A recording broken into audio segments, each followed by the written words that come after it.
On our program this evening, retooling Canada's infrastructure bank. The embattled federal agencies getting a new focus to help rebuild the pandemic-battered economy.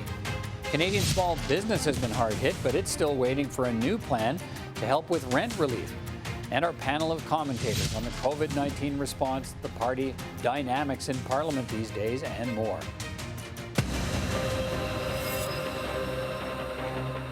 But we will begin tonight with a new direction for Canada's infrastructure bank. We now have a better idea of how the Liberal government plans to help fuel a greener economic recovery in this country, as promised in the speech from the throne. The Prime Minister today announced a 3-year, $10 billion infrastructure plan driven by the often criticized infrastructure bank. The spending will go to clean power development, storage and transmission in underserved communities, improved broadband, large-scale building retrofits, agriculture irrigation and zero-emission buses. Our government is launching a $10 billion infrastructure plan to build stronger, healthier communities while helping Canadians get back to work. In fact, this plan alone will create about 60,000 jobs right across the country.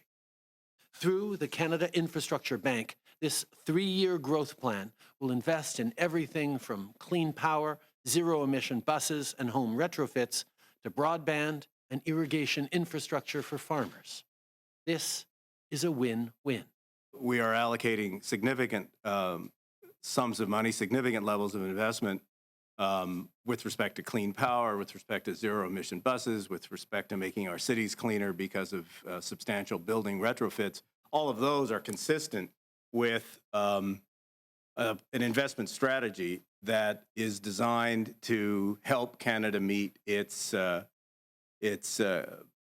greenhouse gas emissions, et cetera, to build a cleaner and more prosperous economy for the future. Catherine McKenna is the Federal Minister of Infrastructure. She joins me now. Minister McKenna, good to see you again. Thanks for taking time to speak with me. Great to join you. Tell me how this $10 billion 3-year plan fits into your government's pledge in the speech from the throne to rebuild a greener, more inclusive Canadian economy after the pandemic. Well, I mean, I think it's all hands on deck right now. We're not just in a health crisis, we're in an economic crisis, and people are really feeling hurt by it. A lot of jobs have been lost. And so when we got the new head of the infrastructure bank, Michael Sabia, a very well-respected business person, we had a discussion about how, can we have a plan that's adapted for the times, which we need to create jobs in the short term, and of course we need to align it with our broader objectives of growing the economy and also building a cleaner, low-carbon economy. And so that's what this plan is. So it's $10 billion invested in 5 sectors, and many of those sectors are things that we're thinking about during the pandemic. So take broadband. The investment in broadband is designed to connect almost 1 million people, 750,000 Canadians. We know we need to do that.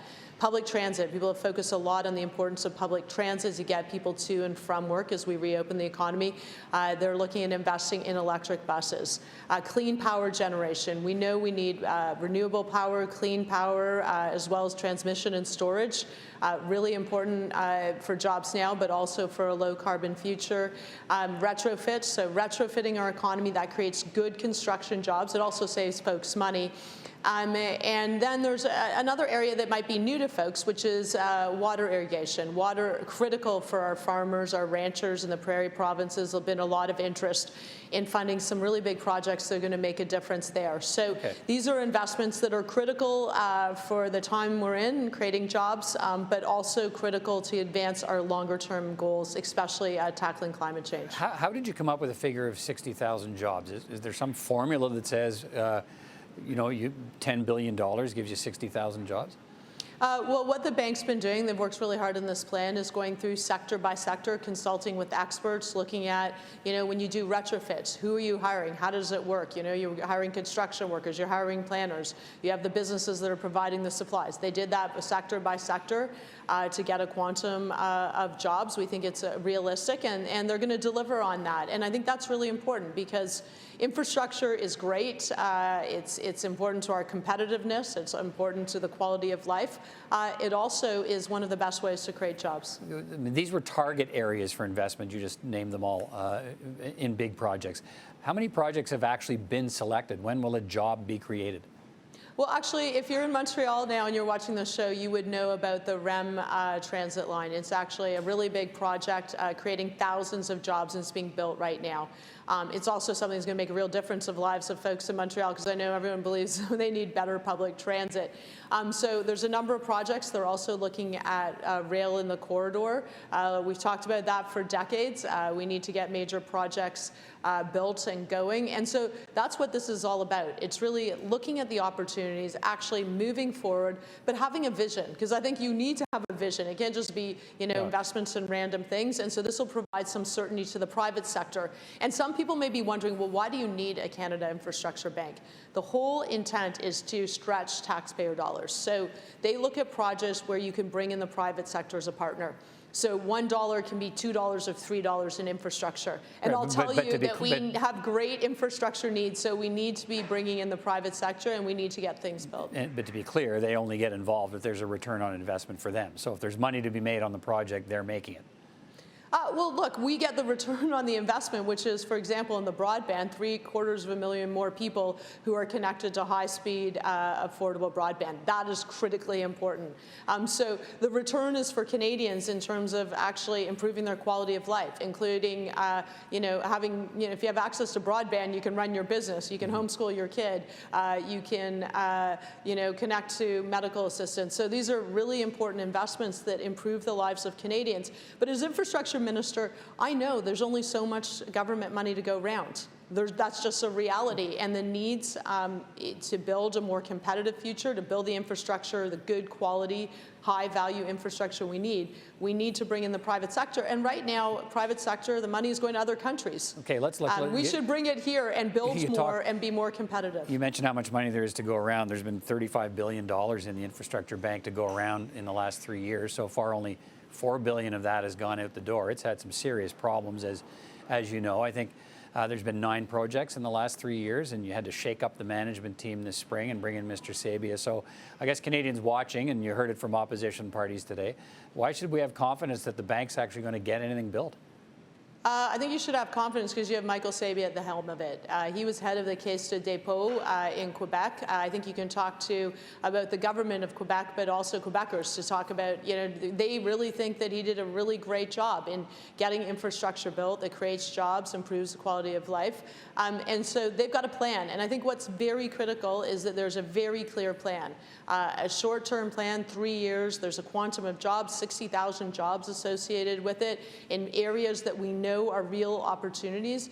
And so we're going to be moving forward, and I think you're going to see a number of projects announced very shortly. And so I think that's what Canadians look for. That's what they expect. That's certainly what I expect as infrastructure minister. I've been focused in my job over the last few months, approving thousands of projects that are creating jobs across the country. Mr. Sabia did say today, he echoed that. He says, look, we'll have stuff to talk about. We'll have some announcements to make. He predicts before the end of 2020. That sounds fairly ambitious, but we'll see. Look, some people would say there are lots of other projects that might be worthy of the bank's investment and will create jobs, but maybe they don't check all the boxes on the government's green objectives. So are those projects out of luck for any help from the infrastructure bank if they don't have this green component that falls into step with the government's direction for a post-pandemic economy? Well, I mean, any project that could be suitable will be considered by the bank. I think, though, the bank has laid out an agenda that's aligned with our government's objectives. And it's not just moving to the clean economy, which we know is worth trillions of dollars, and we need to be there if we're going to be competitive and also, quite frankly, tackle climate change. It's also about the digital economy. We know that we need to have folks connected. Even if it weren't in a pandemic, we would need folks connected. I think it's become even more apparent.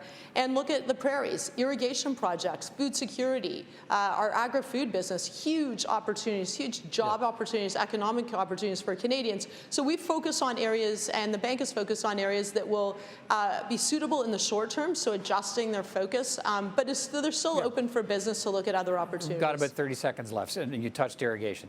Scott Moe, the Premier of Saskatchewan, he's unveiled an irrigation project there, $4 billion to draw water from Lake Diefenbaker to irrigate 500,000 acres of land in the province.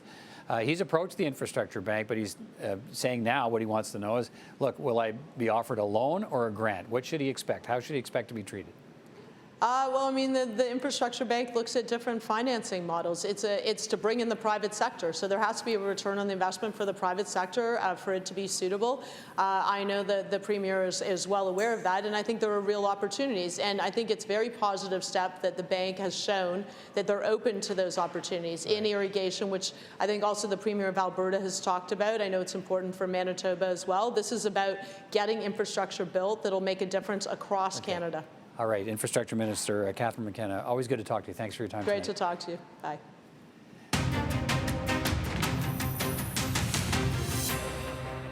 Well, one of the federal government's key COVID-19 relief programs expired overnight, and the government still hasn't said how it will replace it.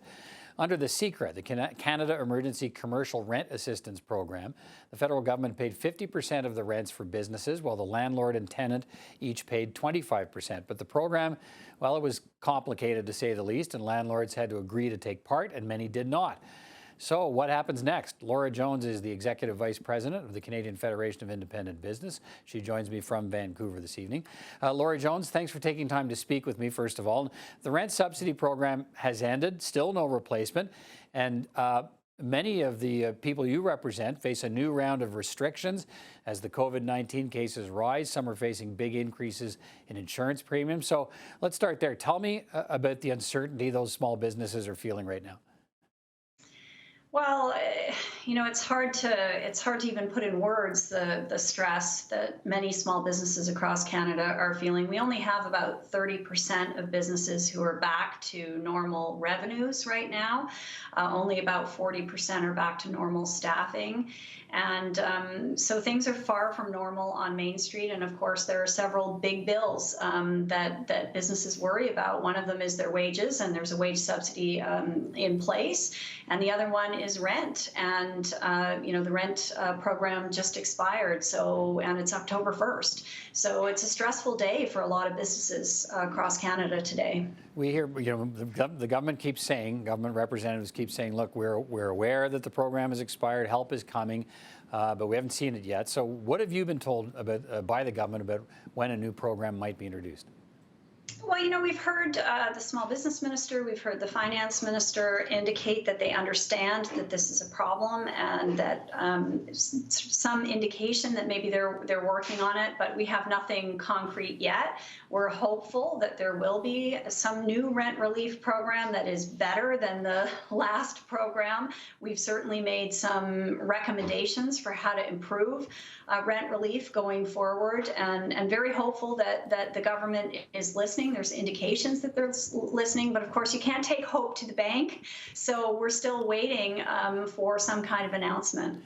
The Parliamentary Budget Officer reported just a few days ago that the program helped some 120,000 small businesses, but it used just a little over half of the $3 billion in the budget set aside for the program by the government. So how would you assess its performance as a program? Did it sort of work, or was it an abject failure? Sort of work is an interesting way to put it. I think it helped some business owners and some landlords bridge into recovery. But the challenge with it was that there was a deep unfairness that was kind of baked into it. And that was, as a tenant, in order to access the help you needed your landlord to participate in the program. And in some cases, landlords, weren't able to participate. They themselves had financial challenges, or the paperwork obstacles were there, or they didn't want to participate. But in any case, what that meant is you could have, a bakery on one side of the street who's doing just fine because their landlord was participating and they had help with rent, and a bakery on the other side of the street who's on the verge of going under right now because they've had 6 months with now 7 months with no rent relief.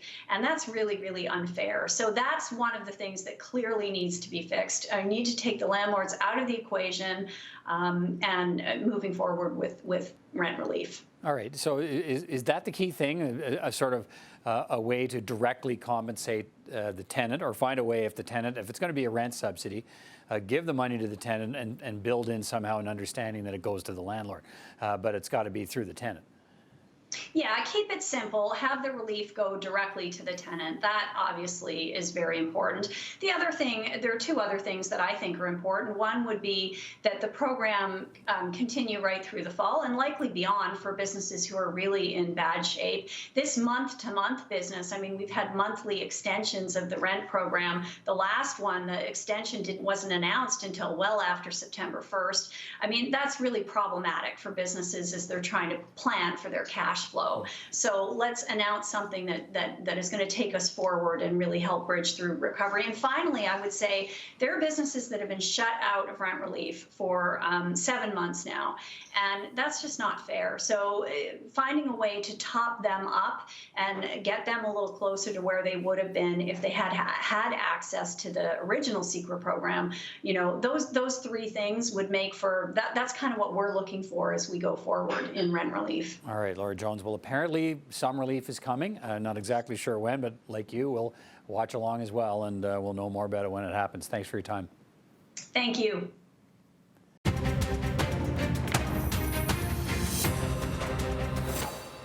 Well, Susan Smith is a Liberal commentator. It's time for our panel of party commentators. She's with us tonight. So is Kate Harrison, Conservative commentator, and Anne McGrath is a National Director of the New Democratic Party. It's good to see you all. Susan, the Prime Minister unveiled a $10 billion three-year green infrastructure plan led by the Federal Infrastructure Bank today, supposed to create 60,000 jobs of the 1 million the government's had promised in the speech from the throne.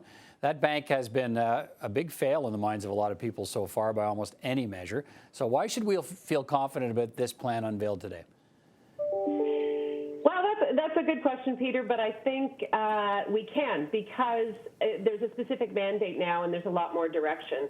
$10 billion, there's $2 billion in agriculture, there's over $2 billion in broadband connecting businesses and homes, there's building infrastructure retrofits, and I'm forgetting the other area. Zero emissions buses and electric vehicles. Those are very tangible areas that government can focus on, where the communities, businesses, provinces can participate, and I think that's something that you can see tangible results. So they're very specific markers in the ground, and I think we can feel confident that there'll be some progress finally. All right, Kate Harrison, you're a Conservative. I'm assuming, like the notion of private sector investment, in this case being leveraged by public investment. So what's wrong with this approach by the government to drive the pandemic recovery in Canada through the Infrastructure Bank? Yeah, there's been a lot of dollars allocated and not much by way of delivery, as you pointed out. The Infrastructure Bank has struggled to deliver any major program since it was founded 5 years ago. Certainly, it is the type of structure that I think a lot of Conservatives would like to see in terms of leveraging investment. It just hasn't materialized into any meaningful projects. The commitment about broadband strikes me as one that has been long promised, including in governments past, and there has been very little tangible movement. So a lot of shiny numbers presented today with the CIB. They've struggled with delivery, and I'm not sure that there's been enough change to really warrant any shake-up in direction and any further promise that they'd be able to deliver more than they haven't in the past. All right, Anne, what are your thoughts on this announcement today? Well, I think from the beginning, people were worried about the increasing privatization that the Infrastructure Bank represents. Certainly the announcement today sounds lovely, as so many of the announcements have sounded. It sounds lovely, it sounds like great things, but so far the Infrastructure Bank has failed to deliver on anything and has really just been a way of opening the door to more public money for private sector. All right, let's move on to Susan. We're in a second wave of the COVID-19 pandemic now. Cases rising, small businesses such as restaurants looking at a new round of restrictions, and the federal government is looking at ways to continue supporting Canadians. I'm going to suggest there's far more scrutiny on the federal government response as we head into this second wave, because a lot of stuff was pushed out the door quickly in round one. So how do you think the federal government needs to approach its role as we head into this second wave? What are you watching for?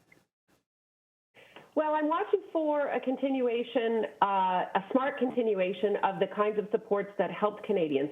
You're right, Peter, things moved very, very quickly. The government stood up like it's never stood up before in our history, putting together wage support programs, putting together business support programs, student support programs, income support programs on a scale like we've never seen.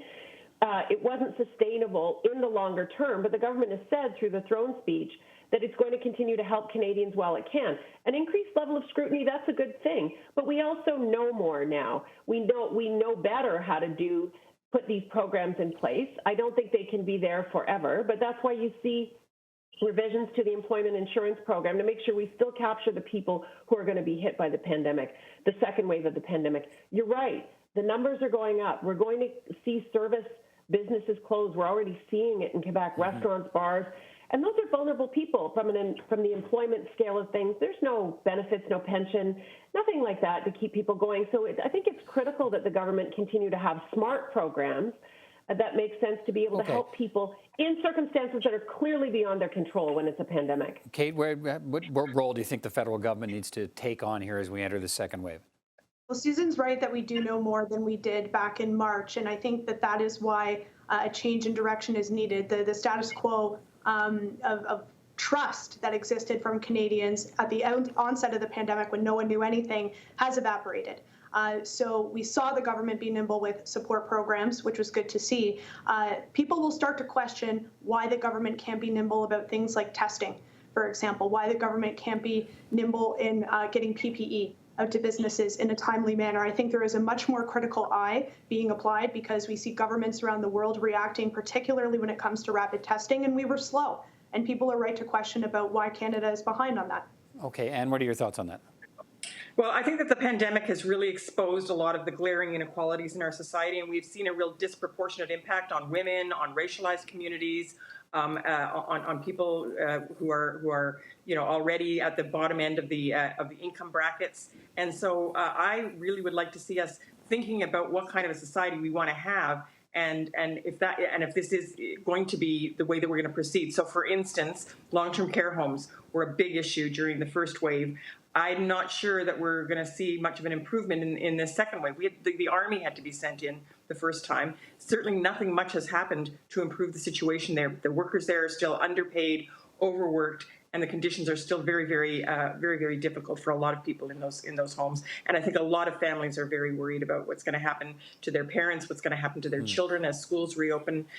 We still don't have an effective national childcare program in this country. There's a lot still to do, and I worry that we're going to focus too much on pulling back and not enough on moving forward. And let me stay with Peter, you. Go ahead, Susan, quickly.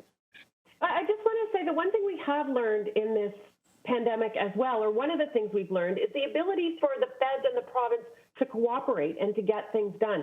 So whether it comes to coordinating PPE ordering and getting it distributed, whether it comes to rapid vaccine testing that's just been approved this week, we've finally shown, and we haven't put to bed forever, sadly, I don't think, but we've shown that in circumstances the feds and the province can get along to look after Canadians. And that, to me, has been a tremendous learning and a tremendous outcome out of the tragedy of the pandemic.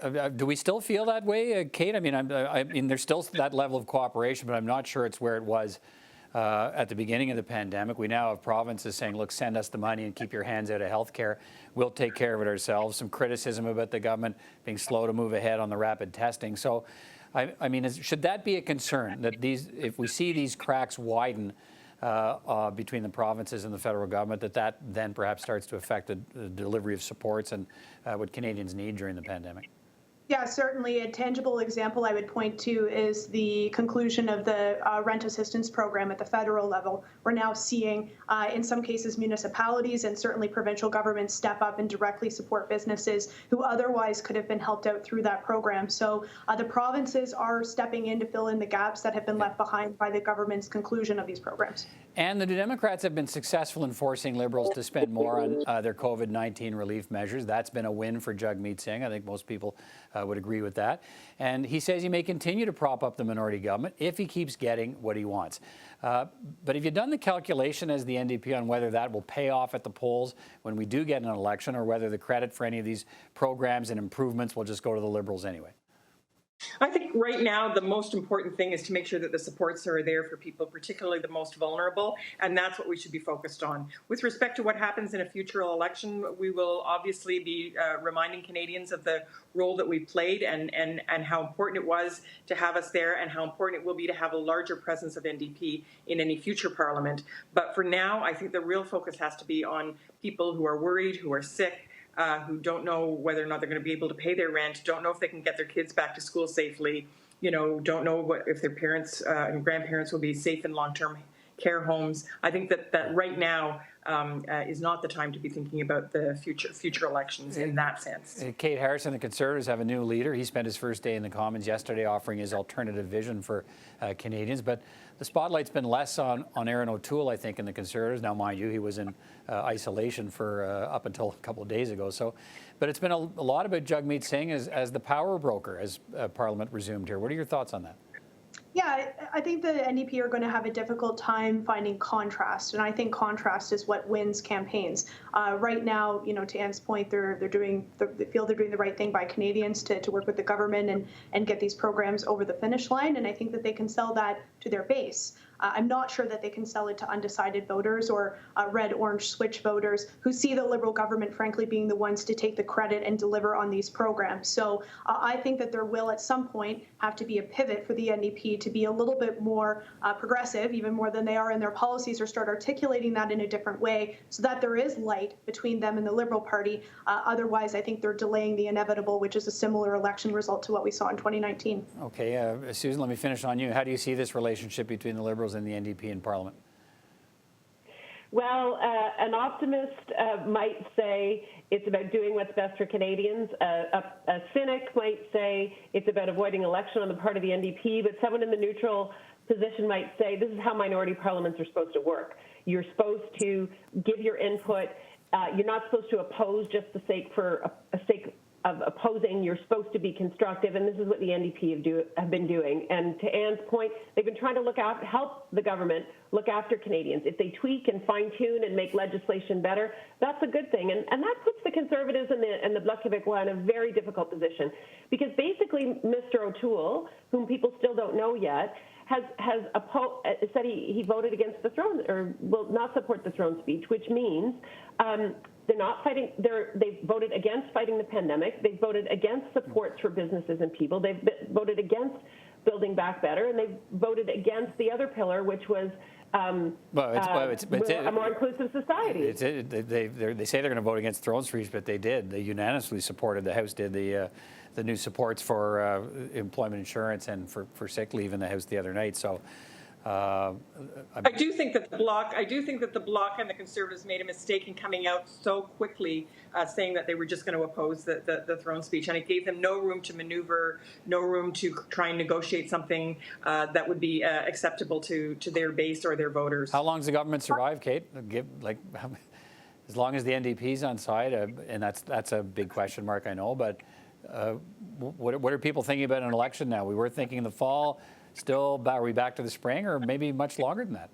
I think it has the potential to go much longer than that, and here's why. If we look at the numbers from COVID this past spring, we had a very high caseload. We find ourselves in the same situation in 2021. I think the government rightly would face a lot of criticism over the decision to go to the polls at the height of a pandemic. The NDP don't really want to force the issue right now. They don't have the resources to go to an election. So I think it's possible we could be looking at maybe not a full mandate, but pretty darn close. Okay, I'm going to have to leave it on that. Short for time. I'll get election outlook ideas from Anne and Susan the next time.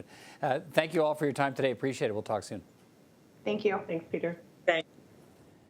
Well, that's all the time we have for this edition of Primetime Politics here on CPAC. From all of us at CPAC, thanks very much for watching, and I'll see you next time.